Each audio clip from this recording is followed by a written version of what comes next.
ক্ষয়ক্ষতির পরিমাণ গোপন করেছে ইসরায়েল। সিরিয়ার রাজধানী দমস্কে ইসরায়েলি এবং কনসুটে হামলার প্রতিশোধ নিতে ইসরায়েলি ভূখণ্ড লক্ষ্য করে ড্রোন ও ক্ষেপণাস্ত্র হামলা চালিয়েছে তেহরান।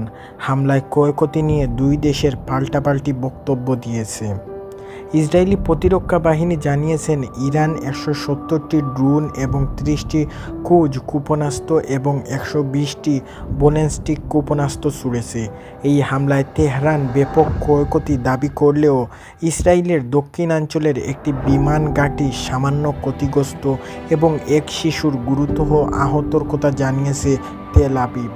হামলার পর ইরানের রাষ্ট্রদূত এবং বার্তা সংস্থা ইরানের স্টুডেন্ট নিউজ এজেন্সি একটি কালাম প্রতিশোধ করেছে। এতে তারা জানিয়েছে ইরানি ক্ষেপণাস্ত্রের আঘাতে ইসরায়েলের নুবাবিব বিমান ঘাঁটি ও মেহরামন পাহাড়ের উপর একটি সামরিক অবকাঠামোর ব্যাপক ক্ষয়ক্ষতি হয়েছে।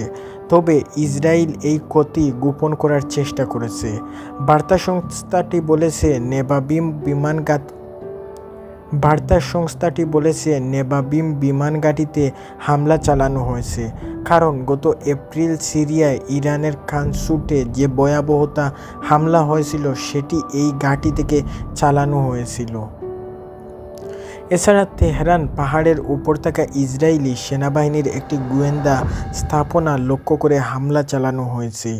ওই স্থান থেকে সিরিয়ায় ইরানের বিভিন্ন অবস্থানের উপর চালানোর অসংখ্য হামলা প্রচালিত হয়েছে। হামলার ক্ষয়ক্ষতি লুকানোর বিষয়টি উল্লেখ করে বার্তা সংস্থাটি বলেছেন, ইরানের ক্ষেপণাস্ত্র নির্দিষ্ট লক্ষ্যবস্তুর আঘাত এনেছে, কিন্তু ইসরায়েলের এসব ক্ষয়ক্ষতি লুকানোর চেষ্টা করছে।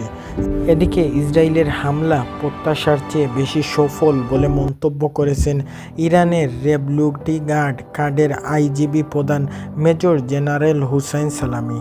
তিনি বলেন, ইসরায়েলের যেসব ক্ষেপণাস্ত্র ও ড্রোন হামলা এনেছে সেগুলোর সবগুলো সম্পর্কে তথ্য জানা যায়নি, তবে সেগুলোর একটি অংশ নির্মমভাবে লক্ষ্যবস্তুকে আঘাত এনেছে।